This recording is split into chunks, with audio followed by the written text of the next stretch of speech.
Mga kabundukan at kagubatan ay aming tahanan.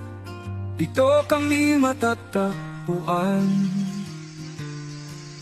kung saan malayo sa ingay ng mundong makasalanan. Lugar na may kapayapaan at kapanatagan ng aming puso at isipan. Mga huni ng ibon at lagaslas ng tubig mula sa mga talon ay musika sa bawat pag-usbong.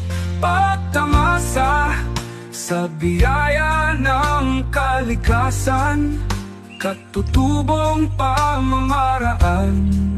Hindi mapaminsala sa kapaligiran, mga buhay lang ay pinahahalagahan. Hindi trosong produktong gubat ay pangkabuhayan. Ulot at mga pagkaing ilang ay mainam sa kalusugan. Salat man kami sa material na pangangailangan, walang daing sa kanino man, dahil kaming mga mangyan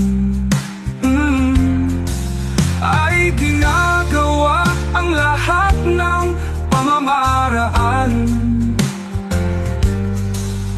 Nabubuhay kasama ng inang kalikasan.